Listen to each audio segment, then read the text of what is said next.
ఈ మధ్యకాలంలో యువ హీరో నితిన్ కెరీర్ బాగా నెమ్మదించింది అని చెప్పుకోవచ్చు. 2021లో చెక్, రంగ్ దే మరియు మ్యాస్ట్రో వంటి 3 సినిమాల్లో నటించగా అందులో ఒకటి కూడా హిట్ అవ్వలేదు. ఇక ఈ ఏడాది మొత్తం మీద ఒకే ఒక సినిమా విడుదల చేశారు. అదే మాచర్ల నియోజకవర్గం. ఎంఎస్ రాజశేఖర్ రెడ్డి దర్శకత్వంలో ఈ మధ్యనే విడుదలైన ఈ సినిమాలో కృతి శెట్టి హీరోయిన్ గా నటించింది. మొదటి రోజు నుంచే ఫ్లాప్ టాక్ తెచ్చుకున్న ఈ సినిమా బాక్సాఫీస్ వద్ద డిజాస్టర్ గా నిలిచింది. ఈ నేపథ్యంలో నితిన్ తదుపరి సినిమాలపైనే అభిమానులు తమ ఆశలన్నీ పెట్టుకున్నారు. తాజాగా ఇప్పుడు వక్కంతం వంశీ డైరెక్షన్ లో నితిన్ ఓ సినిమా చేయబోతున్నారని తెలుస్తోంది.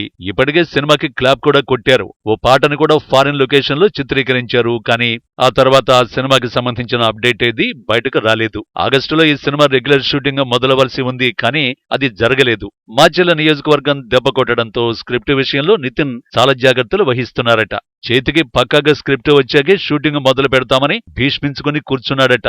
ఇక ఈ సినిమాలో విలన్ పాత్రకు చాలా ప్రాధాన్యం ఉంటుందట.